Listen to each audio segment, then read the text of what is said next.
You had a post on women in their 40s that really caught my eye. Like, women in their 40s are more depressed than ever. It does seem, from my perspective, that culture has kind of misinformed women on how to be happy.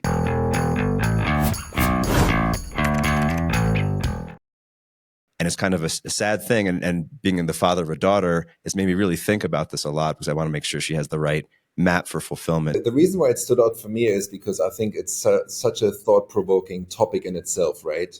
If like a study says women in their 40s are the unhappiest ever, I'm like, okay, that's a statement, right? And because it is so thought-provoking, I was like, okay, let's have a conversation about this. And basically, in many ways, I can agree to, like, just in observing, society in so many ways, the way how we are conditioned and programmed now, what I see in women is at least like having a family is nothing worth living. Basically, it's like you got to work, you have to have a career, like you need to be independent from men, like blah blah blah, like all of this feminist bullshit, right? Rather than embracing each other's beauty, and the differences, it turned into like, hey, we need to fight, like patriarchy, and everything is just like so bad. And it's very unfortunate, and now we see the consequences or the results from all of this.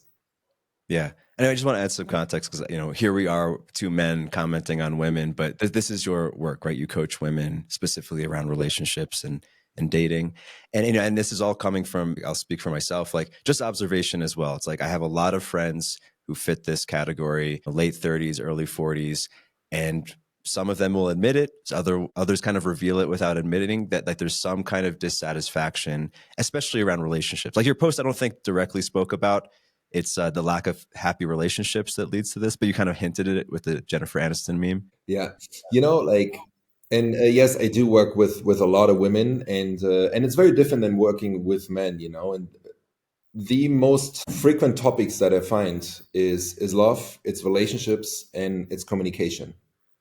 And self-worth, I guess it all kind of like fits under the umbrella, and it's such a huge topic. And then, I got very lucky in some ways to work with like pretty high level individuals and women, from like, Hollywood actors to business CEOs in New York and Shanghai or Dubai, or, private jet owners. And it's the same topics. It's the same thing, at the end of the day, like a lot of them, they almost lose themselves in becoming this like really strong, independent, powerful woman.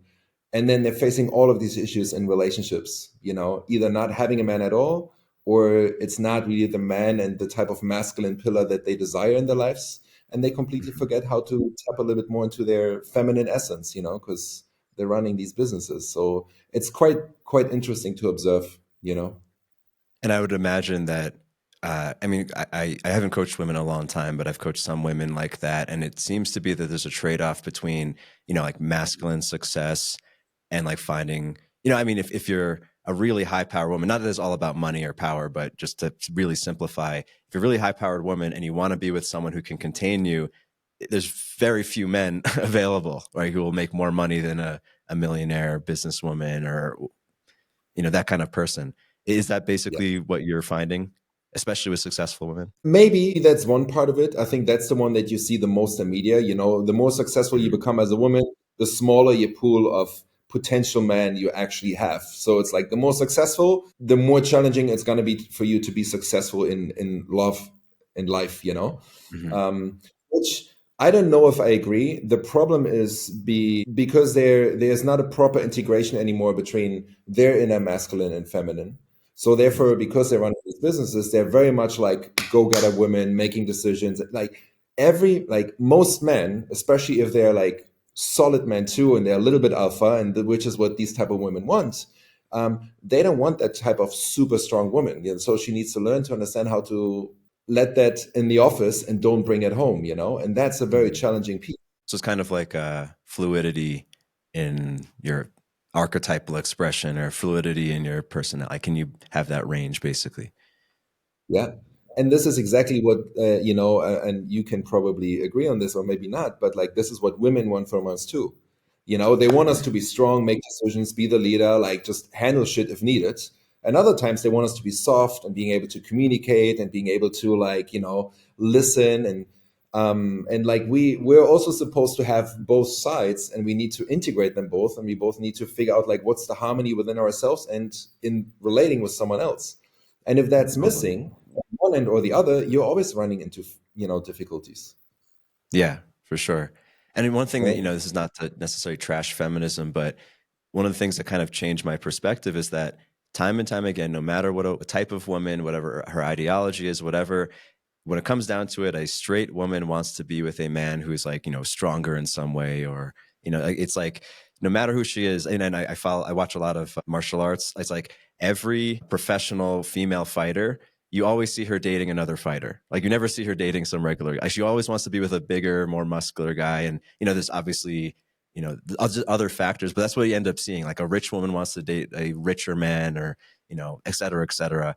And this just seems to be this like, immutable law of our biology. Of course, the empathy on the male side is important too, and all of that other stuff. But it just seems like this is just how it works, and you can't change it regardless of your ideology. Yeah. And I think that's also the beauty, right? It's just like learning to understand the positives, the power, the beauty, the differences that we have between men and women, rather than like, no, no, no, I don't want this. It has to be this. It's like, can we just Hmm. like start to embrace our differences, Yeah. and understand better like the different ways of how we communicate too, Hmm. and what's important for us in the bedroom, and how like things need to be initiated or not. Like if we would just start to understand each other more on a fundamental level, in like, rather than he needs to be this way or she needs to be that way, let me understand how women are in general, understand how men usually function, and then like, okay, how can we bridge this? Yeah. 'Cause that's the Yeah. beauty, 'Cause when you we have understand it. what the other person needs usually, right? Yeah, right. Yeah, Yeah, and yeah, 'cause I've been thinking about this a lot as the father of a daughter. It's like, of course, I want her to be happy and have a great relationship and not be a depressed 40-year-old. But I also, there's a reason why feminism exists, right? I don't want her to be taken advantage of. I don't want her to get, I want her to have her own independence and the ability to move away from a toxic relationship. Like, there's a reason why those protection mechanisms exist. So I think what you said is it's challenging, but it's great. Like, can you have both? Can she be successful if she wants to be a businesswoman, but then also be soft and feminine at home, or yeah. whatever combination she wants? And they can, the same way Hmm. how men can be strong and powerful and soft and empathetic at the same time too. Women can as well as men can do it. But that's like, I'm always coming back. You will probably hear this more in this in this podcast. I always come back to integration. It's like integrating these different pieces of ourselves and even emotions. That's like just learning to integrate and make your own being more well-rounded at the end of the day. And Hmm. then like you master everything. Well, I would imagine, and that was also from my anecdotal observation, for someone, and we'll focus on women, who's spent her entire life in a certain way of being, you must run into challenges saying like, okay, you want to attract a man into your life, you have to, kind of flip your personality. I'd imagine there's a lot of pushback or challenges. I mean, could you speak to that a little? Yeah, of course. It's interesting because I'm doing a workshop, shadow work and dating, in like next week here in Bali, Okay. only for women. Because one thing that if it really goes down to like, okay, let's focus on love and attracting the right man. There's two very important pieces that need to happen in the beginning. One, and one is based in shamanic traditions. Basically, is like you want to recapitulate your life and your relationships and your associations that you have towards men and towards relationships, because first you need to understand what kind of like relationship blueprint are you actually working with. And many, they don't even understand that first piece, so there's no way of changing anything. You're just asking yourself like, why am I attracting the same type of man? Why am I and once you've identified that, then the next level is actually you need to understand, okay, what kind of program is actually running, and then how can we transmute or redefine that and install some new associations. So Hmm. that's a lot of work. And it doesn't have to be like crazy. What's the word that I'm looking for? It doesn't have to be heavy and very draining. Like, I don't believe in that. Sure, there might be some tears because you have these big revelations and understandings like, oh my God, I'm doing this my whole life. And here's actually where it's coming from. Holy. But like once they have this understanding, it flips very quickly. So when you're saying Yeah. that, I mean, the word that I heard was trauma, even though you didn't say that. Like a typical example, like a woman is hurt by her first boyfriend. She puts her walls up. And this is true for men too, right? Men do exactly the same thing. You get wounded early on when you're really soft and malleable and open. It might even be from your parent. And then you kind of go through all of your relationships with this defense. Maybe with a man or with a woman, it's like a woman who like emasculates every man she's with, or she puts up this barrier that you have to be a certain kind of man she doesn't even want to be with. I don't know if you would call it trauma. I guess a very overused word, but what do you do with that? With that trauma or these Or, I don't experiences know in my if I'm equating it. I don't know if this is the same thing as what you're saying as relationship blueprint, but like a woman who like she just has her most basic lens, maybe from her very first attachment, is something that's not conducive for connecting with men. yeah. So the first, it's a teaching from the Buddha, from Vipassana meditation. I don't know if you've ever sat and have a 10-day silent retreat, but basically, one of the biggest gifts that the Buddha gave us is like accepting reality as it is. And a woman who only wants to accept the most simplified version of what happened in the past and is not really allowing herself to experience the whole of all of this reality, she takes herself out of the position of power because she doesn't even know what she's really dealing with. So the first part, that's why I said, like, you properly deeply want to understand what is your relationship blueprint, what are your associations towards men, towards relationships, where are they coming from, what has happened here, how has that impacted your actions, your behaviors, your thinking, your beliefs. Like, you really want to go a little bit into the nitty and gritty here, because once you can accept that piece of reality, it's like what the Buddha always says. He says, like, if you see something from the very beginning to the very end, it becomes empty. Meaning, like, okay, now I see the whole cycle. Now I've seen everything that happened here and where it led me and where it stopped and where it finished or not. Then there's no charge anymore. There's just like a deeper understanding and this equanimity of like, I can see it, I can feel it, but I don't have to react to it anymore. It's like watching a horror movie. You watch a horror movie 1,000 times and you've seen the movie, you know everything about this movie. You watch it again, you're not going to get scared or shocked about anything. Why would you become reactive to it at this point anymore, right? And it's kind of the same principle. So that's a very, very important piece. I'll give you a different example, actually, to make it super simple also for your listeners.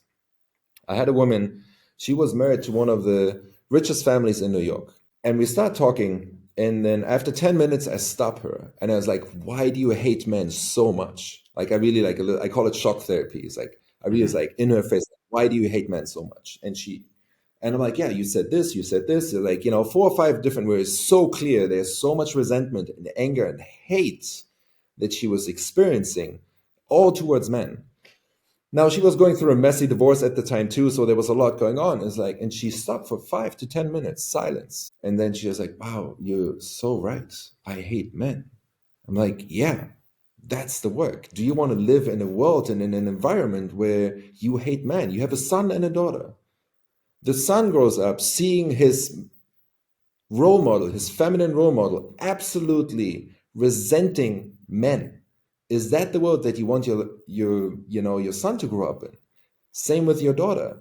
Do you want to grow up and be that role model for her to like men are a piece of shit, they're terrible, you can never trust him, like you need to hate them. She's like, well, of course not. It's like, this is what we have to work on, like that's the most essential thing. Everything else, like once you get rid of that tension that you're experiencing, of course to your ex-husband, of course to man, because it just extrapolated to everything else on top of it, right?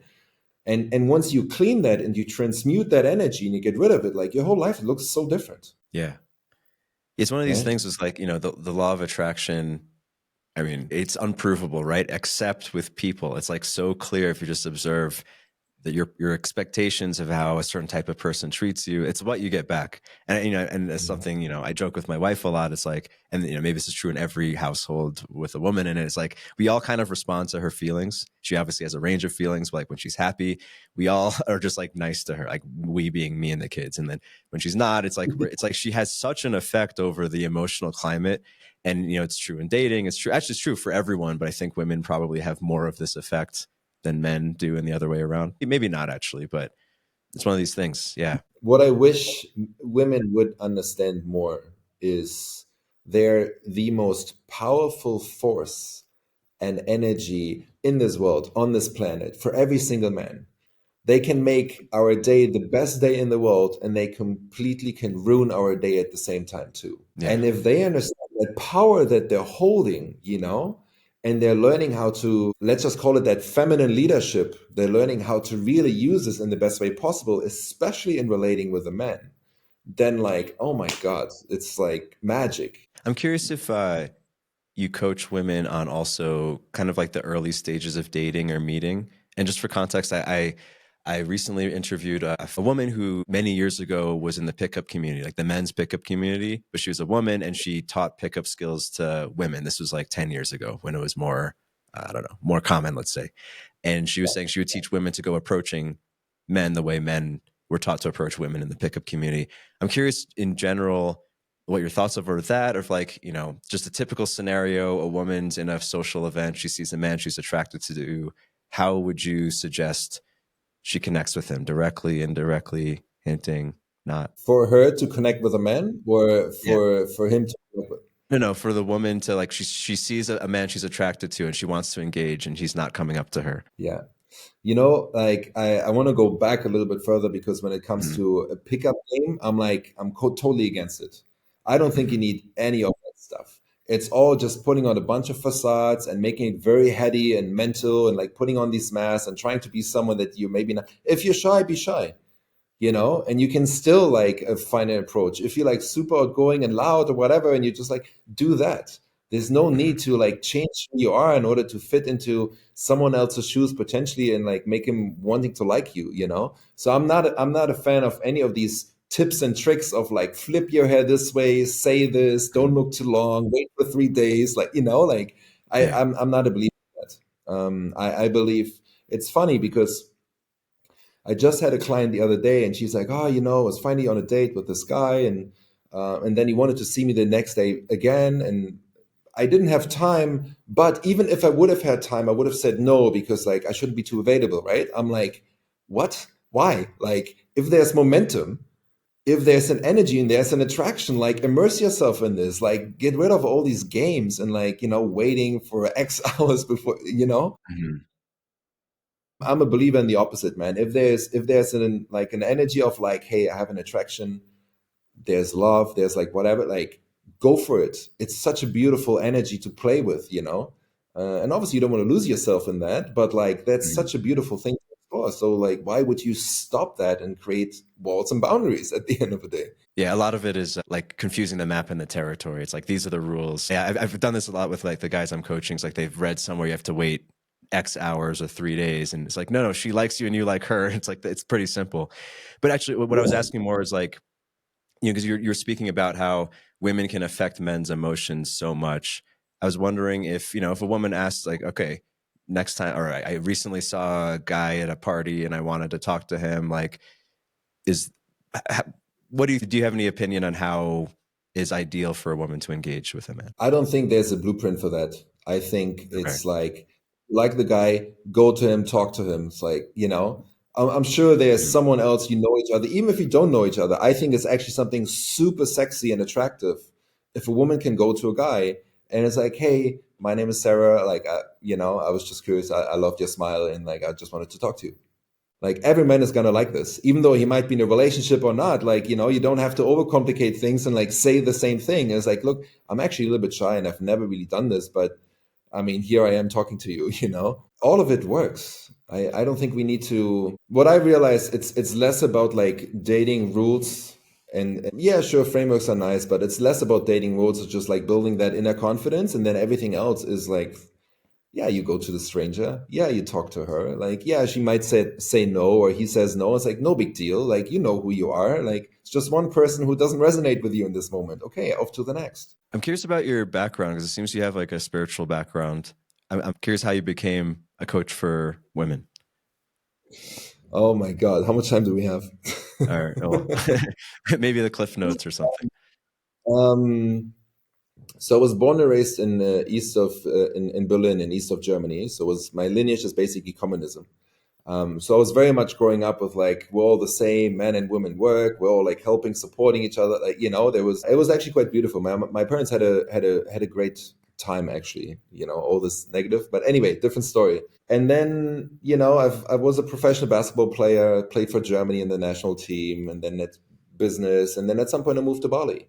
And I had my spiritual experiences in different ways before, but when I moved to Bali, I dove so much deeper into meditation and yoga and did a bunch of retreats and my life just expanded so much in terms of the spiritual realm of approaching life, and had many curveballs in there too, and big realizations. And it's another big tool that I have basically incorporated and integrated into my life. And I believe a lot in it. And, there's a lot of gold in silence, for example, and we don't give ourselves the time and the chance to actually be in silence and be present with just our mind and our thoughts. That's why I love meditation and Vipassana meditation in particular, from the Buddha.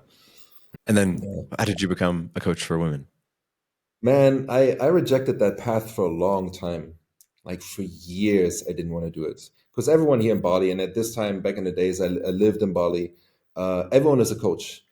And I feel like a lot of them, they just don't really walk the talk. And I didn't want to be associated with that. So I was like always big rejections. But man, I've coached women, friends, colleagues, staff, in so many different ways and capacities, brought friends together that are like married and have kids. Like it was always kind of there. And it was always women who wanted to work with me. And in the beginning, I mean, I have so many examples of strangers really like from the other side of the cafe coming, sitting down next to me, and they tell me their deepest, darkest, most intimate secrets. And I'm listening, I'm active, I'm present, I'm there. And then at some point it's like, hey, can I ask you a question? Why are you telling me all these things? Your deepest, darkest, you don't even know my name. I was like, I don't know. I just felt like I need to sit next to you and talk to you. And this happens so many times in different capacities, from women crying right in front of me and I've never seen them before to anything in between. And then my father passed 4 years ago. And then I kind of had to look into the mirror and ask, like, because you realize, hey, life can be over in a split second, and where am I not speaking my truth was one of these big questions that I asked myself. And one of them was just like me rejecting that path because I didn't want to do it, even though for years and years and years I've kind of done it anyway, and it was always been put right in front of my face, and I'm like, I'm still doing it, and yet I'll push it away at the same time, So it kind of found me more than the other way around. It's a bit of a personal question, but I was curious about how, does it ever get complex where women are coming to you for advice or coaching, but they also want to date you? I mean, Yeah, of course. Yeah. And I worked with my coach on that specifically because I'm like, man, like it's challenging at times, like because you need to hold the line, which I can, that's not a problem. But then I also realized through working with my coach, I had such big understandings of how to deal with that, because at the end of the day, if there's some sort of sexual connection or like energy there, it's actually something very powerful and very beautiful. You just have to learn how to work with this and how to redirect it, because at the end of it, and I had multiple women who were like, hey, they're wanting more, they're feeling attracted to me, and then they're feeling rejected maybe if they don't get, because I'm not engaging in the same way. And there's so much beauty that can be explored to actually bring them to a more wholesome place, and helping them to understand they're not really attracted to me. They're attracted to me because I'm listening, I'm there, I know everything, I know how to, like, there's certain character traits that I embody that they realize they're really attracted to. But it's not me as a person necessarily. I'm just becoming a symbol of a version of a masculine that they love. And going through that process with them is actually quite beautiful. That's interesting because, like, I think I have a lot of friends who are trained psychologists, and they would say, they would call that transference, right? You're trying to avoid transference. Like they're going to project on you. You're trying to kind of nullify it, but it sounds like you're using it almost. It's like, Yeah, you were I projecting on learned me, but we're going to use this to work through your thing. it's amazing. It's so much more powerful. It's faster. It's more impactful, like rather than, because what's sexual energy? If we really want to break it down to the absolute essence, it's the energy of creation. We're creating babies with this, right? Mhm. At the end of it. Like you can redirect this into creativity. Like you can talk to so many artists, from music to like anything else. They'll tell you there is there's an like a sensuality, a sexual energy, like when they're creating, that's just very activated. And it's the same thing. You can do the same thing in with your clients too. You just have to learn. I call this sensual intelligence, personally. You know, it's like learning how to play with these different threads of energies, and like, you know, the things that are projected or not, and like, let's go deeper into this because there's also a root for this. And this can Hmm. happen in a fun, playful way. You know, it doesn't have to be like, no, we need to shut this down. Because I've done this. I've shut clients down like before they even became my clients, and actually that created more bad than good, you know. That's interesting. 'Cause like, if I'm honest, one of the reasons why I stopped coaching women is that when it would come up, it would be uncomfortable. I didn't know how to deal with it. It felt something. I was like, oh, maybe they should just work with a woman. But that's actually a great perspective, I think. I would go further with this. This is what I realized. One of the biggest understandings that I had, I don't even know if I should say this here, but like anyway, um, one of these biggest pieces that I, because female empowerment coaches and confidence and love coaches and all these other, amazing. It's beautiful. It has its value 1,000%. And yet, especially when it comes to the relationship with men, that client at the end of the day needs to get into touch with the masculine, right? Mm. And in order to go through certain things, in order to change the relationship dynamics that she might have experienced before with a new version of the masculine, actually sooner or later you have to work with a man anyway. You know, you have to get in touch with the man. So actually working with a male coach is super, super powerful, because it's a type of coaching and the type of experience that that client will have, that female client will have, that she will never have with another female coach. Impossible, because there's so many dynamics. You need the masculine, the man and the woman to do that, you know. So That's I so think interesting. the biggest pieces is really, in some ways, the experience of them to be in a relationship. And at the end of the day, right now we have a relationship too, right? It doesn't have to be a romantic relationship, but that relationship that um, I have with a female client, or she has with a male coach, um, it gives her a whole new perspective and experience what a relationship or in a dynamic and the communication can be like with a man. And that in itself just was like, I didn't even know that something like this is this could be possible. Like, you know, like there's so many good men out there, you know, and they don't get any chances either.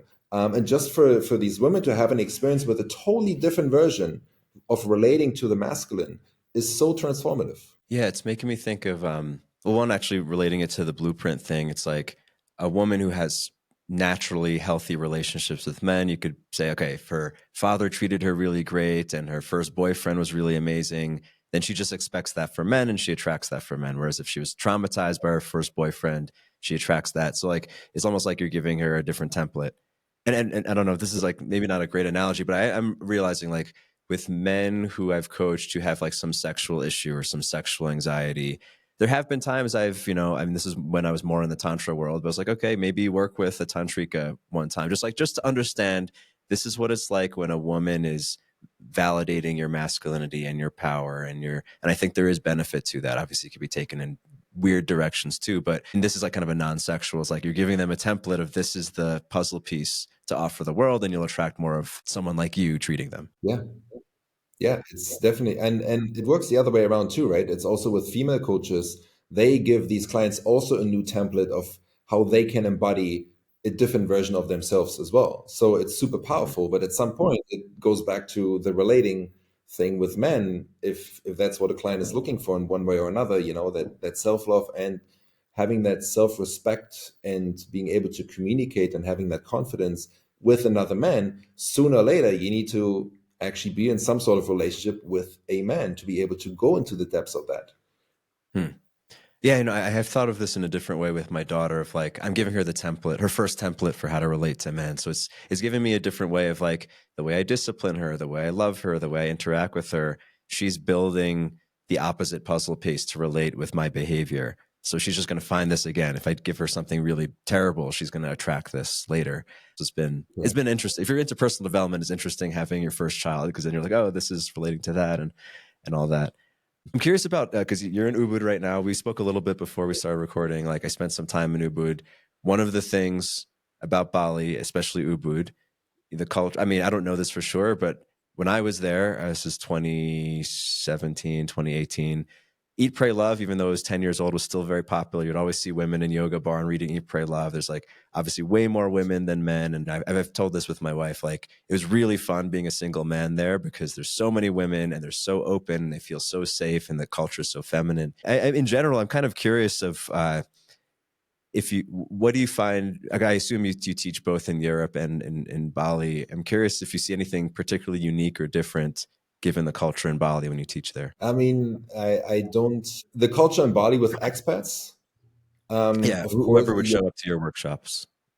yeah, yeah. Let me give you an idea of what most women, if we want to talk about women in Bali, what that looks like. And others, they call it as like this unspoken thing, broken birds, because a lot of women and actually men too, they come to Bali, they come here for healing.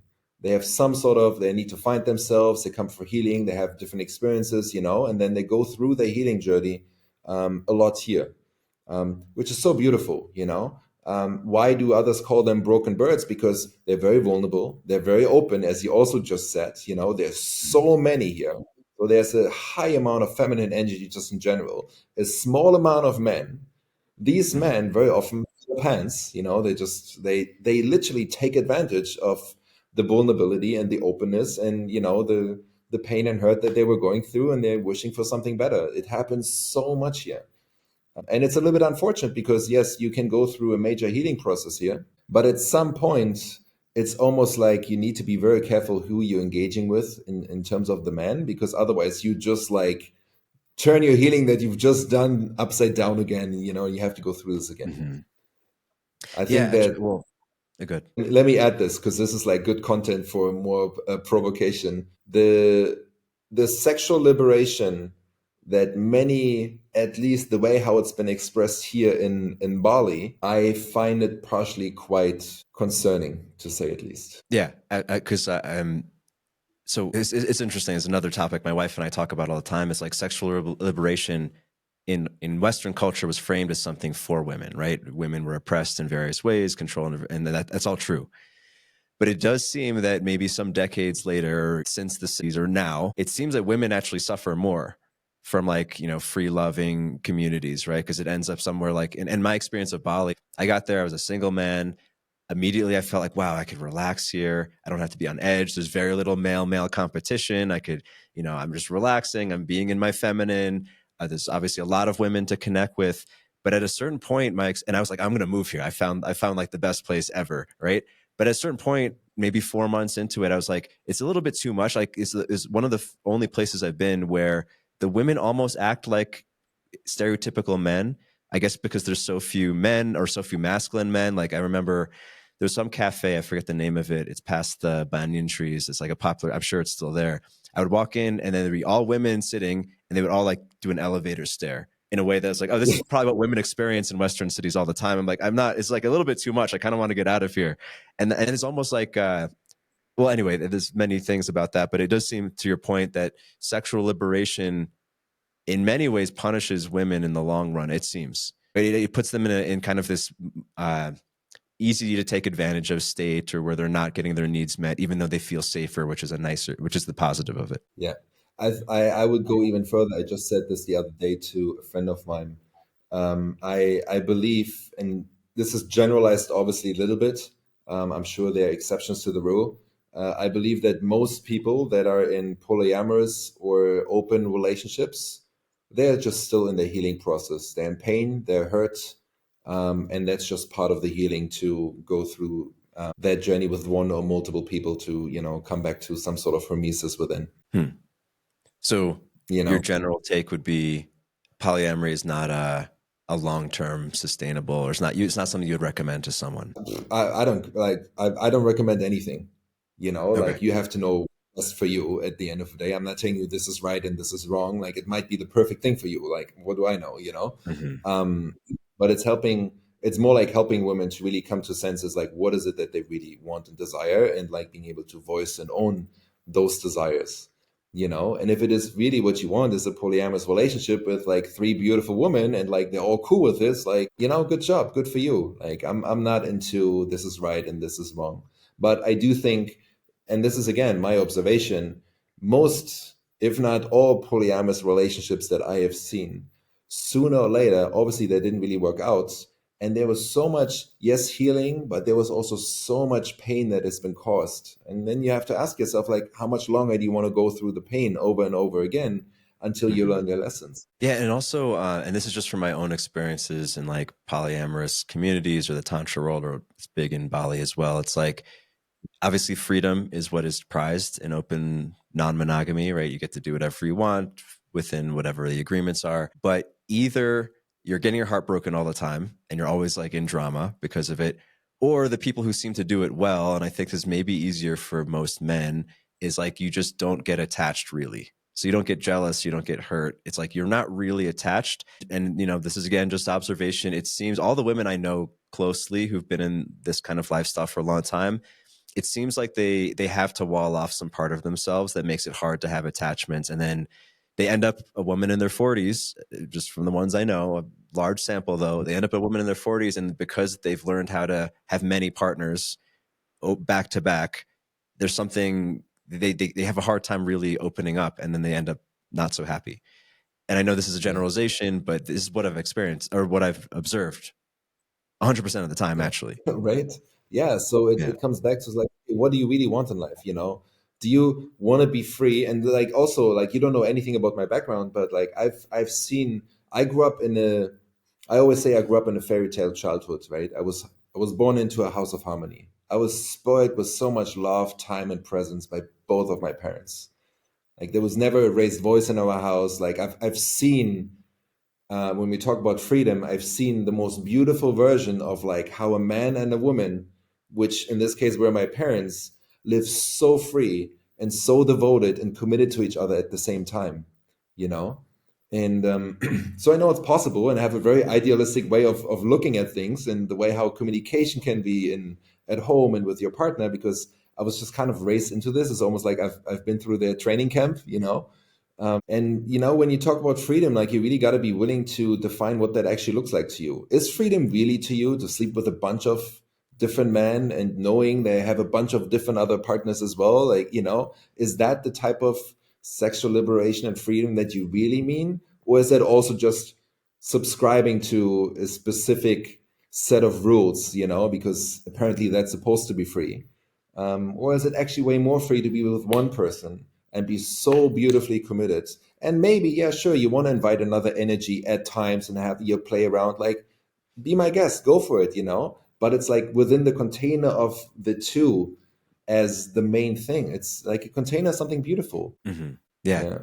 And maybe there's always like some sort of trade-off between freedom and commitment, but it seems at least at a certain point in your life, people, both men and women, seem to want the stability. Like you don't want to be chasing forever. And, Yeah. and going No, back friend to of the irony of sexual liberation, it does seem that it almost more, it skews towards a certain kind of man that ends up benefiting from it. The guy who's like, oh, I get to sleep with all these people and they're all cool with it, which I've experienced, and it's fun. But it does seem that women overall suffer, unfortunately, as compared to something and I more committed. yeah, I agree. And often it comes back to, because she's still in her healing. So she wants to explore all these different things. She wants to have some freedom, and it's okay that he does the same thing. But then it's the problem with that I'm seeing is like at the end of the day, they're not really being willing and able to own and express what they really want. It's almost like because he wants it, she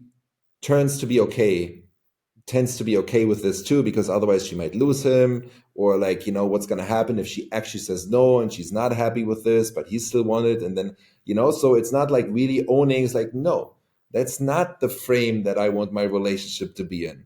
I don't want that type of partnership. And actually being able to own that is a big thing for many. It's not easy. And then they end up in situations that they don't even want to end up in. Yeah. I've also seen the opposite, and I'm coaching a couple of guys now where their partner, a woman, is like really pushing for open relating or something. They're kind of just going along with it. And it's a similar thing. I guess you Yeah, see it less often, or you imagine it less often, but yeah, the person going along is usually suffering. And maybe even the person yeah, pushing for the openness is also, maybe they're just doing it because they're not happy in the relationship and they want extra things and they think more would be better, but they want to maintain the security of the nice guy they're with, etc. yeah. Yeah, of course, it's both ways. I've Mhm. seen these men too, playing along, and they're not happy, and then they're constantly like really in a bad energetic mood and state. And then you see the other dude maybe, and like now you're ending up in this fight with like it's just a mess. Like, do you really? I mean, I don't know. It's not sustainable in my opinion. But it's part of the healing process, and I can see that as part of the cycle for many. So, all right. So, there's one Mm. like a kind of tactical thing or specific thing I want to ask about, again, from perspective of raising a daughter, which is, it seems like one of the challenges I've seen with women, maybe women who are older, and like, I'll actually speak very specifically. A certain kind of woman I know a lot of, where they're very attractive, physically, non-physically, like they're just, men like them, but don't want to date them. Yeah, And they seem to, and I know quite a few women who are very beautiful. They look way younger than their age. All the men want to be with them, but no one will commit to them. And I think I've been trying to maybe advise certain female friends of mine of like, well, you're signaling this thing that gets male attention, but almost dissuades male interest. And I'm curious if you've come across that or how you work through that. And actually, just to add one more thing, I was speaking with a female friend actually on, in the same way men have women categorize men in the friend zone sometimes, and it's like, oh, there's these guys, I like them, but I would never in a million years date them. Men have like the fuck zone. yeah. It's like, she's beautiful, I love spending time with her, I want to hook up with her, but almost because of that, I don't want to date her. I'm curious if you've navigated that and how. Yeah, it's I instead of calling it fuck zone, I call it sex zone, right? We know Okay. it's like we would love to sleep with that. She's never gonna be our partner, right? And I give an example. One of my friends, she was dating this nightclub manager here in Bali, and she knew she was just one out of many, and she was so heartbroken and going through the emotions and whatever, like and he was just playing the field, being the Casanova, and being very straightforward with all of it. And she was just in tears nonstop. At some point, I took her to the side. It's like, look, if you really like the guy, you have to stop acting like all the other ladies that you're basically competing with. Like, like you literally allow him to do all these things. Just like remove yourself a little bit, show him a different side. Like, you have to raise your standards of the type of man that you actually want. Because otherwise you're basically just another woman for him. And then what happened once I took her through a few programs, and he realized, fuck, she's not that available for me anymore. Mm. It's not that easy anymore. And like for some reason, I'm way more intrigued about her now. And then what happened is like he got rid of all the other women because he realized, no, actually, I want this. I want a woman like who holds me a little bit to a higher standard, and doesn't allow me to fuck around like with like all the other ones. And ultimately, like like after a few months, they got together. They live together. They have like, I don't know, 5 dogs or whatever. They have a business together. They're like together for years now. And it all happened because she stopped being the same woman like all the other women, and she held herself to a higher standard, which forced him to raise his standards if he really wants to be with her. And if not, like, okay, what did he lose? What did she lose? A dude who's sleeping around with a bunch of other dudes. It's like, how sad that you lost him. Yeah. Yeah, and it's going back to like, you get the energy you give off, or you get the opposite puzzle piece. Like if you're acting like a fuck buddy, you become a fuck buddy. I've also said this the opposite Exactly. direction, especially to younger guys. It's like, if you want a sex based relationship, don't act like her boyfriend. You're sending her mixed signals. Like if that's what you want, just be honest. Show that to her. If she wants to engage with you in that way, she will. And then there's no confusion, right? You're not messing with emotions. It's just very clear. This is the puzzle piece I'm offering. And then, of course, if you Yeah. want commitment, you should act that way. Yeah. And don't give that man everything. Like Yeah. it's the thing, like sometimes they think the more I give him, the more I basically be that girlfriend for this man, the more he's actually gonna get into the relationship with me. But like, why would any man commit to something more like something really committed if he already gets everything without being Yeah. committed? It's all the milk for free. I get the dinners in the evening, I get the massages, we have a physical, intimate connection, like everything is there, and I don't have to commit to her. It's like, great. Why would a man do that, right? So there needs to be a little bit of a line between like these different levels of relating to each other. Another thing, I mean, related to this, when I think about, I don't know how I'll talk to my daughter about this when she's older, or maybe not even speak about it, but this idea of discernment, of like not falling for the player or not falling for the guy who's maybe giving mixed signals or gives her all these feelings that she likes, but it's clear he's not going to ever commit. Is that something that comes up? Not so much, to be honest. I mean, sure it does, but like I don't think that's the main thing. It's like you just want to come back to your internal world, because that literally creates your outer reality, right? And if you realize that's a certain energy that you give out to, and like, I mean, look, we're all humans. We need to experience these things. We need to make failures. We need to go through our own heartbreaks. It's all part of it, right? You can't avoid it fully.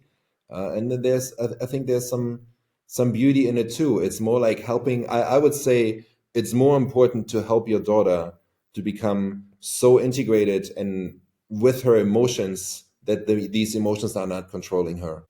So falling for the player is not a problem. You know, if you realize it and you get out of it, you're not gonna get sucked into this negative spiral. Like you're really in control of your emotions and your heart, and like you know how to play with the mind and the heart.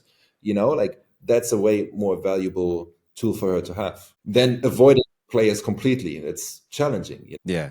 Because I guess if you're, I don't know how. and this is true for men too, if you're addicted to a certain kind of person that is not good for you, then there must be some wound there, or there must be something not integrated. Like, why you keep going? I mean, this is, I see this with men a lot, of the guy who's like drawn to the, what do you call it? I don't want to use the crass term, but like in bro speak, could be like Captain Save-A-Ho. Like you're always drawn to being the savior for women who maybe end up taking advantage, right? It's like a common pattern with certain kinds of men. I was going to ask, probably a few things we could double click on, but is anything you wanted to share about your work? I know you have a workshop in Bali, which is soon. It's probably going to be before this episode comes out, but I know you teach in Germany and all Yeah, that.